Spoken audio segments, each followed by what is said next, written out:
Rothschild family. The Rothschild family wealth was hidden in underground vault. Just how rich and powerful is Lord Evelyn Rothschild? एक time पे ये family इतनी powerful थी कि जैसे आज के टाइम पे IMF और वर्ल्ड बैंक लोन देते हैं ना कंट्रीज को, या दूसरे कंट्रीज को लोन देते हैं, ये फैमिली इतनी पावरफुल थी कि ये एम्पायर्स के एम्पायर्स और कंट्रीज के कंट्रीज यानी देशों को लोन दिया करती थी। और ऐसा भी नहीं है कि ये कोई राजा महाराजा की फैमिली से आते हैं ये फैमिली और इनके पास ऑलरेडी बहुत सारी प्रॉपर्टी थी, ऐसा कुछ नहीं है। ये सिंपल एक इंसान ने इसको शुरू किया था। जो लोग लिटरली बिजनेस में इंटरेस्टेड होता है ना, ये वीडियो उनका दिमाग खोल के चली जाएगी कि भाई बिजनेस माइंडसेट जो जिस इंसान का होता है वो किस तरीके से सोचता है और उसके दिमाग के जो पैंतरे होते हैं वो किस तरीके से चलते हैं। अब कई लोग ये भी बोलते हैं कि रोथस्चाइल्ड जो फैमिली है वो पूरी दुनिया को आज के टाइम पे भी कंट्रोल करती है। जैसे कि कुछ लोगों का मानना है कि रोथस्चाइल्ड फैमिली का एक मेंबर अंबानी जी की शादी में भी आया था जब अभी लेटेस्ट हुई थी, और रोथस्चाइल्ड फैमिली जो है वो जब चाहे वो तब ग्लोबल फाइनेंस को जिस तरफ मोड़ना चाहे मोड़ सकती है, वो इतनी पावरफुल है। कई लोग ये भी बोलते हैं कि भाई टाइटैनिक डूबा नहीं था, टाइटैनिक को डुबोया गया था, क्योंकि उसके अंदर जो लोग थे वो कुछ ऐसी चीज़ों को अपोज कर रहे थे जो इनके नुकसान में जा रही थी, स्पेशली रोथस्चाइल्ड फैमिली और एक और फैमिली है जिसको आगे बताऊंगा। अब इन सारी बातों में कितनी सच्चाई है कितनी नहीं है, और रोथस्चाइल्ड फैमिली लिटरली इतनी पावरफुल तो वो थी, इतनी पावरफुल हुई कैसे, इस चीज को मैं आपको बहुत ही ऐसे समझाऊंगा जैसे आप 10th क्लास के बच्चे को समझा रहे हो, क्लैरिटी के साथ। अब रोथस्चाइल्ड फैमिली ने पूरी दुनिया को कंट्रोल किया या नहीं किया ये तो हम अपनी पूरी वीडियो में समझ लेंगे, या फिर ये सिर्फ कॉन्स्पिरेसी थ्योरीज है। लेकिन एक बात श्योर थी कि रोथस्चाइल्ड फैमिली को ये बहुत अच्छे से पता था कि उनके बिजनेस के लिए क्या सही है और क्या नहीं। और आपको पता है कि सबसे इंपॉर्टेंट चीज क्या होती है अगर आप किसी बिजनेस पे काम कर रहे हो, किसी स्टार्टअप पे, स्मॉल बिजनेस या मीडियम साइज बिजनेस पे, मैनेजमेंट। और अगर आप ऐसे किसी भी बिजनेस पे काम कर रहे हो ना, चाहे वो छोटा हो या बड़ा हो, तो आपको एक बार प्लेटफॉर्म ओडू जरूर ट्राई करना चाहिए। ये एक बहुत ही बेहतरीन बिजनेस मैनेजमेंट प्लेटफॉर्म है जिनके पास 45 से ज्यादा बिजनेस एप्लीकेशंस हैं जो आपके बिजनेस को सिंप्लीफाई और ऑटोमेट कर देती है। ये एक ऐसा पावरफुल टूल है जो आपके जो इनवॉइसिंग का प्रोसेस है ना उसको प्रॉपरली ऑटोमेट कर देता है कंप्लीटली। इससे ऑफ कोर्स आपका पैसा भी बचता है और टाइम भी। आपको सिर्फ कुछ क्लिक्स करने होते हैं और आपका इनवॉइस रेडी हो जाता है। आपको कस्टमर की डिटेल्स खुद से भरनी है तो ठीक, वरना आप GST नंबर भर दो, कस्टमर की सारी जरूरी डिटेल्स वो खुद उठा लेगा। उसके बाद आप अपनी प्रोडक्ट और सर्विसेज ऐड करो, पेमेंट्स की टर्म्स चूज करो और स्पेशल टाइमलाइन सेट करो, सब डन, इनवॉइस आपका रेडी। इनफैक्ट अपने आप ही ओडू टैक्स भी कैलकुलेट कर देगा, सारी झंझट खत्म। और सबसे अच्छी बात क्या, आप इसमें अपनी अकाउंट डिटेल्स भी भर सकते हो जिससे जो पेमेंट्स है ना वो ऑटोमेटिकली हो जाती है। इनवॉइस बनने के बाद चाहो तो आप उसको डाउनलोड कर सकते हो, वरना वो आपके ईमेल पे आ जाएगा। और ओडू के डैशबोर्ड पे आपका जो भी पेमेंट का स्टेटस चल रहा है वो सारा कुछ आपको साफ दिखता रहेगा। जैसे ही कोई पेमेंट डन हुई ऑटोमेटिकली जो स्टेटस है वो पेड में अपडेट हो जाएगा। मतलब इनवॉइसिंग का पूरा जो प्रोसेस है वो ऑटोमेटेड, आपकी टेंशन खत्म, और आप अपने सारे इनवॉइसेस ट्रैक भी कर सकते हो। इससे पहले मैं रोथस्चाइल्ड फैमिली की बातें शुरू करूं, give a chance to Odoo, link description में है, एक बार क्लिक करके चेकआउट करना मत भूलना। अब देखो रोथस्चाइल्ड फैमिली की जो कहानी है ना वो एक बंदे से स्टार्ट होती है। इस बंदे का नाम था मेयर एम्स्टेल रोथस्चाइल्ड। ये इंसान पैदा हुआ था जर्मनी के फ्रैंकफर्ट एक तरीके से फाइनेंशियल कैपिटल है जर्मनी की, जैसे हमारी मुंबई है, वहाँ एक गीटो में। गीटो क्या होता है? गीटो एक्चुअली बात यह है कि जिस टाइम पे पैदा हुए थे ना 1744 के टाइम पे, उस टाइम ज्यूस की हालत बहुत अच्छी नहीं थी। ज्यूस को इनफैक्ट किसी भी देश में, यूरोप के सारे कंट्रीज में यही हालात थे उनके कि उनको रहने के लिए एक गली काट देते थे। मतलब एक सिंपल गली, उसके दोनों तरफ घर है, उसके अलावा उस पे चारों तरफ उसके दीवारें खड़ी है, बहुत बड़ी बड़ी दीवारें, और सिर्फ एक छोटा सा गेट है, उस गेट पे गार्ड होगा। ज्यूस सिर्फ उस गली में रहेंगे, उस गली के बाहर वो सिर्फ 7 बजे तक बाहर घूम सकते हैं शाम को, उसके बाद वो बाहर नहीं घूम सकते। संडे के दिन वो बाहर नहीं आ सकते क्योंकि संडे को छुट्टी होती है और लोग चर्च जाते हैं। अब ऑब्वियसली आप समझ गए होंगे कि यूरोप में इन गीटोस के अंदर क्यों ज्यूज रहते थे, क्योंकि हजारों सालों से ना ज्यूस के अगेंस्ट बहुत लंबा चौड़ा प्रोपेगेंडा हुआ था। एम्परर्स जो होते हैं ना, एम्परर्स पहले जो थे एम्परर्स थे वो आज पॉलिटिशियंस है एक तरीके से। तो वो लोग क्या है कि जब उन्हें पब्लिक को इकट्ठा करना होता था तो वो धर्म का इस्तेमाल करते थे। और धर्म का इस्तेमाल करने का मतलब क्या, कि लोगों के मन में ये डालना कि जीसस क्राइस्ट को जो क्रूसीफाई करा गया था उसमें ज्यूज रिस्पॉन्सिबल है, और आज के ज्यूज भी रिस्पॉन्सिबल है, मतलब हजारों साल बाद भी वही ज्यूज रिस्पॉन्सिबल है। तो ये प्रोपेगेंडा इतना गंदा था, और उस टाइम लोग रिलीजियस भी हुआ करते थे, सोशल मीडिया जैसी चीजें तो थी नहीं और ना इतनी अवेयरनेस थी। तो ज्यूज के खिलाफ लोगों में बहुत गंदे लेवल का हेट था। कई लोग शायद ज्यूज को इम्प्योर समझते थे उस टाइम पे, और वो नहीं चाहते थे कि ज्यूज जो है वो इस पर्टिकुलर उससे बाहर आए, स्पेशली जब चर्च जा रहे हो लोग तब तो बिल्कुल ना आए। अब ऐसे ही एनवायरनमेंट में ना जर्मनी के फ्रैंकफर्ट के गीटो में मेयर एम्शेल रोथशाइल्ड का जन्म होता है। अब उस टाइम पे जो ज्यूज थे ना वो ज्यादातर बिजनेसेस कर नहीं पाते थे, मतलब ये लोग अपने देश के सिटीजन ही नहीं समझते थे ज्यूज को मोस्ट ऑफ द एम्पायर्स में। अब जब कोई इंसान सिटीजन ही नहीं है तो वो जमीन नहीं खरीद सकता, ऑब्वियस सी बात है, जमीन नहीं खरीद सकता, कोई बिजनेस नहीं कर सकता क्योंकि उसको लाइसेंस नहीं मिलेगा। जब आपके पास आईडीज ही नहीं है तो फिर आप क्या लाइसेंस बनाओगे। तो मोस्टली जो ज्यूज का बिजनेस होता था ना वो ऐसे होता था कि कैश में लो, कैश में दो, ताकि कैश कमाया जा सके, ऐसे ही प्रोफेशन काम आएंगे। तो यूजुअली लोग ज्यूज जो होते थे वो बैंकर्स होते थे। आज के टाइम पे बैंकर्स जो है वो बहुत बड़ा वर्ड है, उस टाइम पे नहीं था। बैंकर्स मतलब सिंपल ये मान लो मुनीम। मुनीम जो बड़े बड़े लोगों के खाते, उनके पैसे उनको मैनेज करेगा, कहीं से पैसा आना है उसको इकट्ठा करेगा, हिसाब लगाएगा, रजिस्टर में रखेगा, वो सारा काम ज्यूज करते थे। उसके अलावा कुछ टेक्सटाइल का काम कर लिया, कपड़े बना लिए बेच दिए, कपड़े कहीं और से आए पुराने कपड़े, उनको कुछ रफू वफू करके और दोबारा बेच दिया, मतलब वो काम जिसमें कैश आ सकता है क्योंकि उसी से उनकी जीवन शैली चलती थी। अब मेयर एम्शेल रोथशाइल्ड जो बंदा है ना ये बहुत ही ज्यादा एम्बिशियस पैदा हुआ था। मतलब ऐसा मान लो कि डेस्टिनी ही थी कि इस बंदे को टॉप पे पहुंचना ही था, इसकी फैमिली को पहुंचना ही था।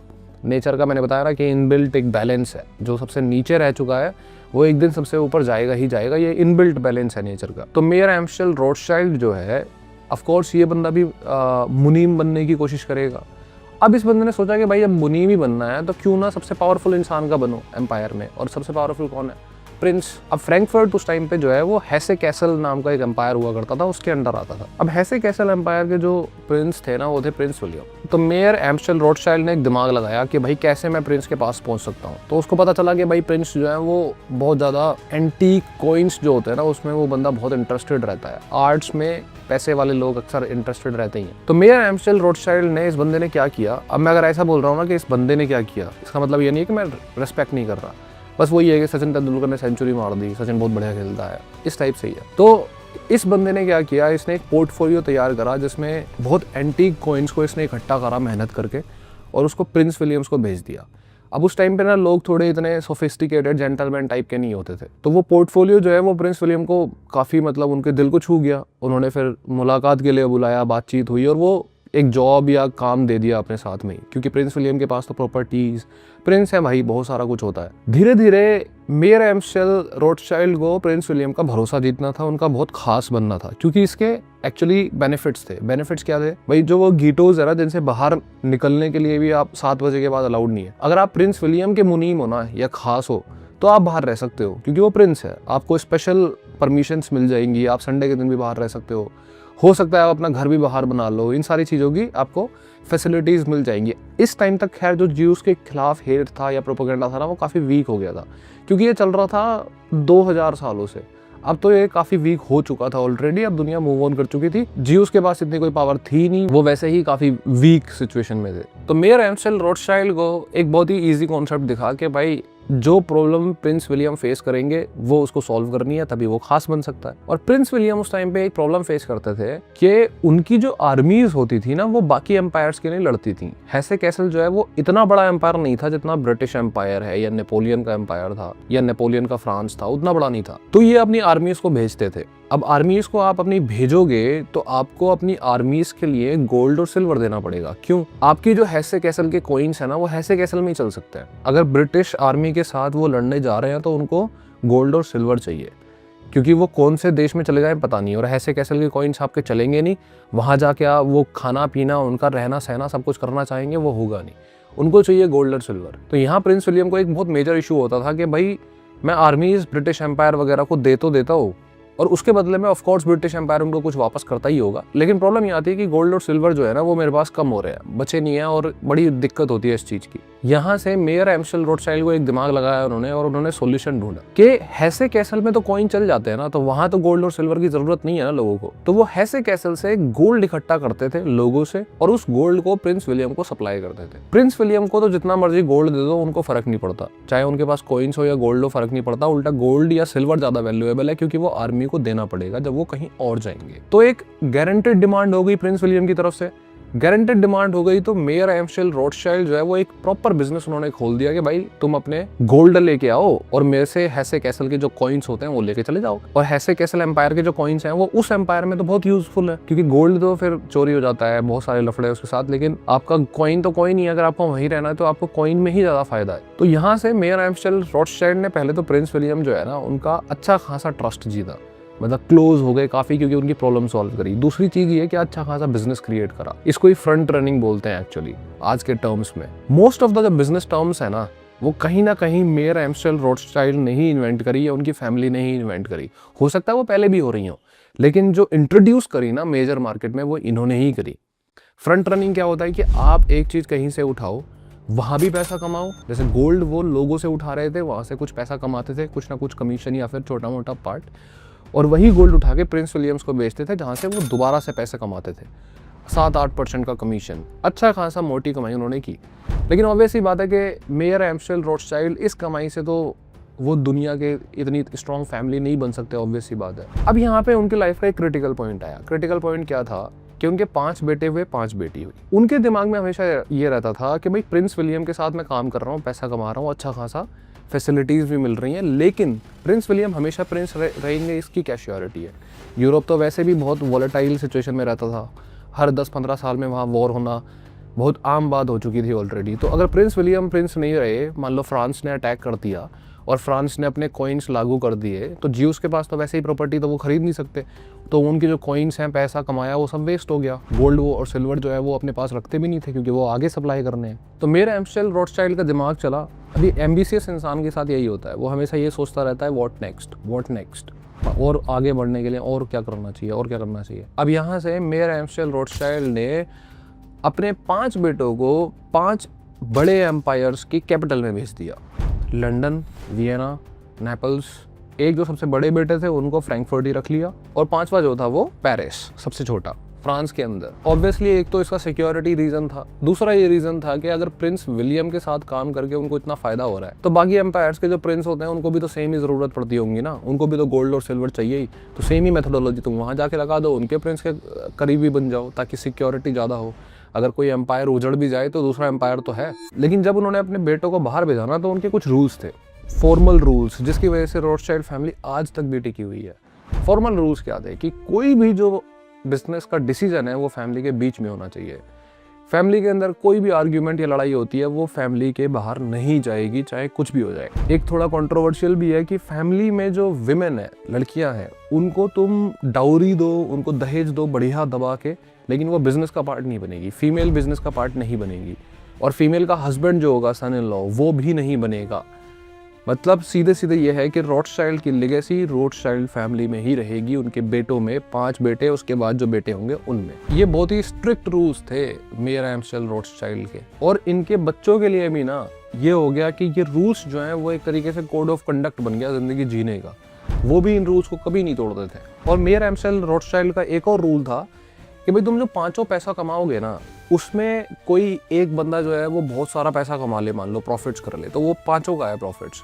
और अगर 5 जो है वो बहुत गंदा लॉस कर ले तो वो सबका लॉस है, एक इंसान का लॉस नहीं है। मतलब ये कि मॉडर्न लैंग्वेज में पूरी जो 5 हैं ये वो एक ही कंपनी के शेयर होल्डर्स हैं और कुछ नहीं। अब ये 5 के बाहर जाने के बाद ये धीरे धीरे इन्होंने वही जो इनके फादर ने किया वही मेथोडोलॉजी इन्होंने लगानी शुरू कर दी और प्रिंस के पास जाने लग गए। और ये चीज प्रिंस विलियम के भी फायदे में थी एक्चुअली। वो आपको आगे ना टेक्निकली समझ में आ जाएगा कैसे। अब यहाँ से जो इस फैमिली के लिए मेन टर्निंग पॉइंट आया वो आया 1803 में। नेपोलियन ने एम्पायर्स पे वॉर डिक्लेयर करना शुरू कर दिया। अब ये नेपोलियन वॉर क्या था ये समझने के लिए आपको ज़्यादा फोकस करने की ज़रूरत नहीं है। बस ऐसे मान लो कि फ्रांस पूरे यूरोप के बाकी एम्पायर्स पे अटैक कर रहा था। फ्रांस काफ़ी स्ट्रॉन्ग था और फ्रांस में कोई एम्पायर नहीं था। फ्रांस में इस चीज़ की शुरुआत हुई थी कि भाई सब इक्वल है, कोई एम्पायर का प्रिंस या क्वीन या किंग नहीं होता है, सब बराबर है, इक्वालिटी सबसे ऊपर होनी चाहिए। उसके बाद एक ब्यूरोक्रेसी और गवर्नमेंट फॉर्म करो और सब इक्वल होने के हिसाब से आप जजमेंट लोगे। ये कुछ नहीं होता है कि कुछ लोग नोबल्स हैं, कुछ स्लेव्स हैं, कुछ कमज़ोर हैं, कुछ ज्यूज हैं, कुछ नहीं, सब बराबर है।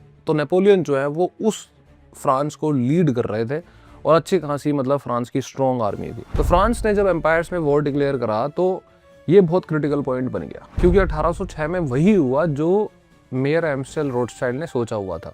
विजनरी इंसान था भाई। सोचा गया था कि भाई प्रिंस विलियम पे कभी भी अटैक हो सकता है, वही हुआ। नेपोलियन ने उस पर अटैक किया और प्रिंस विलियम को वहां से भागना पड़ा। लेकिन प्रिंस विलियम जब भागे ना, तो उस टाइम तक मेयर एम्शेल रोथस्चाइल्ड बहुत खास बन चुके थे ऑलरेडी, और वो 2 से 3 मिलियन पाउंड्स जो हैं वो मेयर एम्शेल रोथस्चाइल्ड को दे के भागे कि तुम मेरी जो प्रॉपर्टी है, जो पैसा है, इसको सेफ रखना, मैं वापस आऊंगा कभी। अब ये जो पैसा है ना, ये मेयर एम्शेल रोथस्चाइल्ड ने अपने पास नहीं रखा, इसको बाकी जो बेटे हैं उनको दिया, और उनका एक बेटा था नाथन रोथस्चाइल्ड जो लंदन गया था, सबसे ज्यादा एग्रेसिव और एम्बिशियस, अपने बाप पे गया था ऑलमोस्ट, उससे भी ज्यादा तगड़ा। उस बंदे को सबसे ज्यादा पैसा गया, और ऐसा इसलिए था क्योंकि वही बात कि मेयर एम्शेल रोथस्चाइल्ड जो इंसान है ना, ये बहुत ही विजनरी था।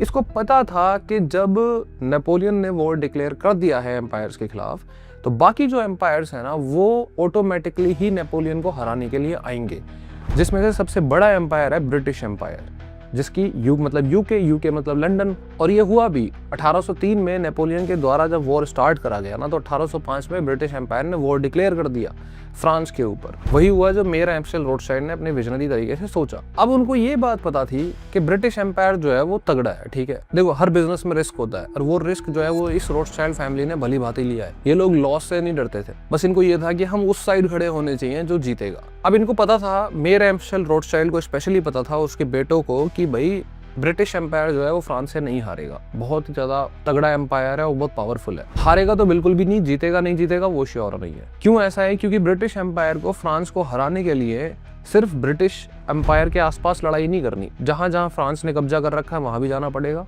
इनफैक्ट उसको फ्रांस के अंदर जाना पड़ेगा ताकि वो नेपोलियन को हरा सके। और मेयर एम्शेल रोथस्चाइल्ड को ये बात पता थी कि जब ब्रिटिश एम्पायर के सोल्जर्स बाहर निकलेंगे, उस टाइम तक जो आर्मी होती थी ना, वो सिर्फ ब्रिटिश एम्पायर की नहीं होती थी, वो बाहर की भी होती थी। जैसे हेसे कैसल की आर्मी दे दी, बाकी कहीं और से आर्मी आ रही है, किसी और एम्पायर की आर्मी आ रही है, या फिर मर्सनरीज हुआ करते थे।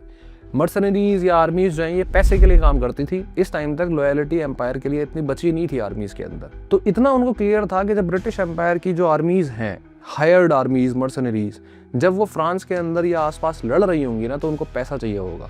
पैसा नहीं, उनको गोल्ड और सिल्वर चाहिए होगा, क्योंकि ब्रिटिश जो करेंसी है वो फिर से फ्रांस और उसके आसपास के जो एम्पायर्स है उसमें काम नहीं करेगी। वहाँ के जो लोकल वेंडर्स है वो लेंगे नहीं, और जो वॉर है वो कई साल चलता है। तो सोल्जर्स को वहाँ लड़ने के लिए सिल्वर और गोल्ड चाहिए ही होगा सर्वाइव करने के लिए। इसीलिए उसने अपने 5 बेटों को बाहर भेजा था, जिन्होंने इस वॉर के प्रॉपर तरीके से स्टार्ट होने से पहले ही गोल्ड इकट्ठा करना शुरू कर दिया था। और इनके 5 भाइयों के जो नेटवर्क है वो कैपिटल्स के बीच में तो है ही। एट द सेम टाइम एक जो सबसे छोटा भाई था, जेम्स रोथस्चाइल्ड, उस बंदे ने पेरिस के अंदर अपनी बैंक बना ली थी ऑलरेडी, बैंक सेटल डाउन कर ली थी, Paris branch of the Rothschild bank.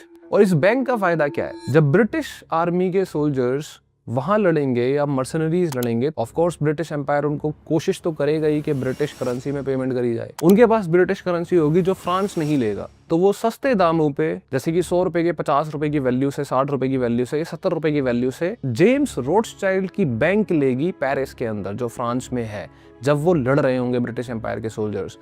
और वो वहां से पैसे लेंगे जो कि और कोई नहीं ले रहा है पूरे फ्रांस के अंदर, क्योंकि वो क्यों ले भाई, वो तो करेंसी उनकी है ही नहीं, और वो खत्म थोड़ी हुआ है अभी। अगर कल को तुम ब्रिटिश एम्पायर वाले हार गए तो तुम्हारी करेंसी यहाँ किस काम की बचेगी? जेम्स रोथस्चाइल्ड अपनी बैंक में उस करेंसी को लेता था और वो वहां से सप्लाई करता था अपने 5 भाई के नेटवर्क्स के थ्रू, जो पहुंचता था नाथन रोथस्चाइल्ड के पास, जो लंदन में था। और लंदन में तो वो करेंसी बिल्कुल बेनिफिशियल है, बिल्कुल परफेक्टली यूजेबल है। एट द सेम टाइम जितना जितना पैसा नाथन रोथस्चाइल्ड के पास इकट्ठा होता जा रहा है सस्ते दामों पे, और साथ में उसके फादर का जो पैसा आया है, जो सो फार कहीं ना कहीं घूम फिर के प्रिंस विलियम के ही पैसे से आया है, वो पैसे से नाथन रोथस्चाइल्ड ने अच्छी खासी क्वांटिटी में गोल्ड खरीदना शुरू करा। और जब ब्रिटिश करेंसी सोल्जर्स यूज नहीं कर पाए ना फ्रांस और फ्रांस के आसपास के एम्पायर्स के पास, जिस टाइम पे वॉर चल रहा था, ड्यूक ऑफ वेलिंगटन थे ब्रिटिश एम्पायर की तरफ से, तो ड्यूक ऑफ वेलिंगटन ने यह साफ साफ जाहिर करा था कि हम फ्रांस को तो हरा देंगे, लेकिन हम अपने सोल्जर्स की मजबूरी से हार जाएंगे अगर हमें इनफ गोल्ड और सिल्वर नहीं मिला तो। क्योंकि भाई सालों सालों इंसान भूखा तो नहीं रह सकता, सोल्जर्स क्यों लड़े तुम्हारे लिए अगर तुम उनको गोल्ड और सिल्वर नहीं दिला सकते। करेंसी तो आपकी जो है वो फायदा नहीं कर रही है। और यहाँ से नाथन रोथस्चाइल्ड ने बाकी 5 भाइयों की हेल्प के बाद मिलियंस ऑफ यूरोज का जो गोल्ड है ना, वो ट्रांसफर करा ड्यूक ऑफ वेलिंगटन यानी कि ब्रिटिश एम्पायर को अपने ट्रांसपोर्ट और अपने नेटवर्क के द्वारा। अब 5 भाइयों ने अपने नेटवर्क्स भी बना लिए थे। यार इतना मुश्किल नहीं है, अगर आप किसी जगह 15 साल रहते हो और सिर्फ नेटवर्क्स क्रिएट करना शुरू करो ना किसी एक शहर में, तो एटलीस्ट आप 100 150 200 किलोमीटर का एरिया तो कवर कर ही लोगे। इन पांचों भाइयों ने तो जो अपने नेटवर्क्स क्रिएट करे थे ना, उसमें शिप से लेके घोड़ा तांगा से लेके कबूतरों को भी ये यूज़ करते थे अपने नेटवर्क्स के लिए कि भाई हमें अगर इंफॉर्मेशन सप्लाई करनी है, हमें गोल्ड सप्लाई करना है, हमें कुछ भी सप्लाई करना है, तो वो पांचों भाई पूरे यूरोप के अंदर सप्लाई करते रहते थे। नाथन रॉथस्चाइल्ड ने इतना गोल्ड दिया ब्रिटिश एम्पायर के ड्यूक ऑफ वेलिंगटन को कि वो गोल्ड जो है ना, वो रीजन बना कि ब्रिटिश एम्पायर ने 1815 में फ्रांस यानी नेपोलियन को इस वॉर में हरा दिया। अब बात सिर्फ यहाँ तक नहीं है। ऑब्वियसली जब यहाँ पे वॉर खत्म हो गया तो रॉथस्चाइल्ड फैमिली जो है उसकी एक्सपोनेंशियल वेल्थ ग्रोथ हुई, क्योंकि वो जब गोल्ड सप्लाई कर रहे हैं तो कमीशन भी लेंगे, इंटरेस्ट भी लेंगे, और ब्रिटिश एम्पायर का ट्रस्ट जो था वो भी टॉप पे पहुंच गया। रॉथस्चाइल्ड फैमिली ऐसी फैमिली बन गई कि भाई इससे अगर आप सलाह नहीं ले रहे हो, सजेशन नहीं ले रहे हो, गवर्नमेंट्स इससे सजेशन नहीं ले रही है इस फैमिली से, तो फिर आप बेवकूफ हो। और बात सिर्फ इतनी नहीं थी कि गोल्ड सप्लाई कराओ और जो करेंसी का सर्कुलेशन था वो किया, नहीं, उस टाइम तक गवर्नमेंट बॉन्ड्स भी आ चुके थे। गवर्नमेंट बॉन्ड्स क्या होता है, सिंपल लैंग्वेज में समझाता हूँ। जब गवर्नमेंट को कभी डेवलपमेंट के लिए या फिर वॉर के लिए पैसे की जरूरत पड़ती है ना, तो वो लोगों को बोलती है कि भाई हमें 10 लाख रुपए चाहिए, 1-1 लाख के हम 10 बॉन्ड जारी कर रहे हैं, आप हमें 1-1 लाख करके 10 लाख रुपए दो 10 बंदे, और आपको 1 लाख हम 5 साल बाद दे देंगे, और साथ में आपको हर महीने 4-5 हजार रुपए कुछ भी रकम तय हो जाएगी, उस हिसाब से आपको पेमेंट भी करते रहेंगे हर महीने, ताकि आपकी एक रेगुलर कमाई भी हो गई और आपके जो पैसे हैं वो वापस आपको बाद में मिल जाएंगे। ये बॉन्ड्स होते हैं सिंपल। तो उस टाइम पे गवर्नमेंट जो है वो बहुत लंबे टाइम से बॉन्ड्स इशू करते थे। रॉथस्चाइल्ड फैमिली के पास जब बहुत अच्छा खासा पैसा हो गया वॉर को चलते चलते ही, तो उन्होंने बॉन्ड्स में भी इन्वेस्ट करना शुरू कर दिया, बॉन्ड्स में भी अच्छा खासा डील करना शुरू कर दिया। और वही नेटवर्क जिससे वो गोल्ड ट्रांसपोर्ट करते थे, मान लो ब्रिटेन से उनको गोल्ड पोर्तुगल या फिर फ्रांस में सप्लाई करना है गोल्ड, जो नाथन रॉथस्चाइल्ड उसमें एक्सपर्ट हो चुका था। उसका वन ऑफ द रीजन ये भी था कि पूरे यूरोप के अंदर ज्यूस फैले हुए थे और ज्यूस का कोई कंट्री था नहीं, तो वो वॉर में ऐसा किसी की तरफ से लड़ नहीं रहे थे, उनको कोई फर्क नहीं पड़ता था कौन जीते कौन ना जीते। एट द सेम टाइम मैं ये भी क्लियर कर देता हूँ कि एक और चीज रॉथस्चाइल्ड फैमिली के बारे में बोली जाती है कि ज्यूस की ये एक तरीके से कबाल है या फिर एक शैडो है, जहाँ पे ज्यूस जो है वो बहुत पावर होल्ड करते हैं, और वो रॉथस्चाइल्ड फैमिली जो है वो उसी ने इसराइल की बहुत हेल्प करी और ज्यूस के लिए उसने ये सारा कुछ किया। लेकिन एक्चुअली ना नेपोलियन जो बंदा था ना, नेपोलियन यानी फ्रांस, वो इक्वल राइट्स के लिए लड़ रहा था और इक्वल राइट्स फॉर एवरीवन, जिसमें ज्यूस भी आते थे। तो एक्चुअली ज्यूस के राइट्स के लिए जो लड़ रहा था ना, वो एक्चुअली नेपोलियन था। बाकी एम्पायर्स जो थे उसमें ज्यूस को तो गीटोस के अंदर रहना पड़ता था। तो रॉथस्चाइल्ड फैमिली ने ज्यूस के लिए सब कुछ किया या फिर ज्यूस का कुछ कबाल था इसके पीछे, ऐसा नहीं है। बाद में उन्होंने इजराइल की बहुत हेल्प करी, वो चलो आगे बात करेंगे। अब गवर्नमेंट बॉन्ड्स का क्या सीन है कि अब गवर्नमेंट अगर बॉन्ड्स बेचेगी अपने सिटीजन्स को तो वो धीरे धीरे बिकेंगे, टाइम लगेगा, काफी उसमें माथापच्ची है। रॉथस्चाइल्ड फैमिली यूजुअली उसके बीच में घुस गई। जब गवर्नमेंट को अपने बॉन्ड्स बिकवाने हैं, रॉथस्चाइल्ड फैमिली एक साथ सारे बॉन्ड्स खरीद लेगी, पैसे दे देगी गवर्नमेंट को भी फायदा है, गवर्नमेंट को बहुत जल्दी फंड्स मिल गए, भाई मजा आ गया। और फिर रॉथस्चाइल्ड फैमिली धीरे धीरे उन बॉन्ड्स को बेचती थी, और वो बॉन्ड्स को भी बेचती इस हिसाब से थी कि उनको मैक्सिमम प्रॉफिट होना चाहिए। जैसे जब फाइनल बैटल हुआ ना नेपोलियन वॉर का, द बैटल ऑफ वाटरलू जिसे बोलते हैं 1815 में, तो जब नेपोलियन वॉर में नेपोलियन हार गया तो उसकी जो न्यूज़ थी ना, वो ब्रिटेन पहुंचने में जितना टाइम लगना था उससे कई घंटे पहले रॉथस्चाइल्ड फैमिली को यानी नाथन रॉथस्चाइल्ड को ऑलरेडी न्यूज़ मिल चुकी थी कि ब्रिटिश एम्पायर जीत चुका है। क्यों? क्योंकि भाई जिस नेटवर्क से वो लोग गोल्ड सप्लाई करते थे, उसी नेटवर्क के थ्रू वो इन्फॉर्मेशन भी सप्लाई कर सकते हैं, और वो गवर्नमेंट के ऑफिशियल सोर्सेज से कहीं ज़्यादा तेज कर सकते हैं। अपने नेटवर्क में वो कबूतर से लेके घोड़े से लेके हर चीज इस्तेमाल करते थे, और जब उनके पास पहले न्यूज़ पहुंच गई तो ऑब्वियसली वो जो बॉन्ड्स हैं उनको कब खरीदना है कब बेचना है वो जाने। हो सकता है वो बॉन्ड्स को ज़्यादा ना बेचें, खरीद के रखें, क्योंकि अगर वो जीत गया ब्रिटिश एम्पायर तो जो ब्रिटिश करेंसी की वैल्यू है वो ऊपर जाने वाली है, तो बॉन्ड्स क्यों बेचने हैं, अपने पास रखो और पैसे कमाओ अच्छे खासे। रॉथस्चाइल्ड फैमिली की एक्सपोनेंशियल इतनी गंदी अच्छे लेवल पे ग्रोथ हुई कि इसमें तो कोई डाउट है ही नहीं कि वो one of the richest family बन गए पूरी दुनिया की। एट द सेम टाइम वो एक ऐसी फैमिली बन गए जिसमें पैसे की वैल्यू तो छोड़ो, आप कंट्रोल मैटर करने लग गया। कंट्रोल कैसे? वो लोग डिसाइड करते थे कि किसको लोन देना है। जैसे मिलियंस ऑफ डॉलर्स का लोन दिया था उन्होंने ऑस्ट्रिया को। फ्रांस में जो Paris branch of Rothschild family थी उसने फ्रांस को रिबिल्ड करने में हेल्प करी। कई सारे एम्पायर्स और कंट्रीज को उन्होंने मिलियंस ऑफ डॉलर्स का लोन दिया, वो इस लेवल पे ऑलरेडी पहुंच चुके थे। और जब कोई लोन देगा किसी गवर्नमेंट को तो ऑब्वियसली उसकी भी कुछ शर्तें होंगी, कुछ कंडीशंस होंगी, और ये जो कंडीशंस थी ये एक्चुअली रियलिटी है कि रॉथस्चाइल्ड फैमिली जो है वो गवर्नमेंट्स को कंट्रोल नहीं बोलते इसको, अब यार आप बिजनेस कर रहे हो, आप किसी को लोन दे रहे हो, तो आप भी तो अपनी कुछ कंडीशंस रखोगे। इतना इन्फ्लुएंस लिटरली उनका था कि वो गवर्नमेंट से अपनी बातें मनवा सकते थे, अपनी कंडीशंस पे वो अपने लोन दे सकते थे। ये वीडियो अपने उस दोस्त को जरूर शेयर करना जो बहुत सारा पैसा कमाना चाहता हो और बिजनेस वर्ल्ड के बारे में बहुत ज़्यादा इंटरेस्टेड हो। खैर अभी इस पे काफ़ी सारी बातें रह गई, टाइटैनिक और क्या रोथस्चाइल्ड फैमिली आज भी कंट्रोल करती है पूरी दुनिया को, कितनी पावर और इन्फ्लुएंस उनका आज भी है, वो सारी बातें पार्ट 2 में करेंगे, क्योंकि जेपी मॉर्गन के डिस्कशन के बिना ना ये सारा कुछ पॉसिबल नहीं है, क्योंकि टाइटैनिक जो है ना वो एक्चुअली जेपी मॉर्गन ही ओन करते थे। खैर मिलते हैं अगली वीडियो में।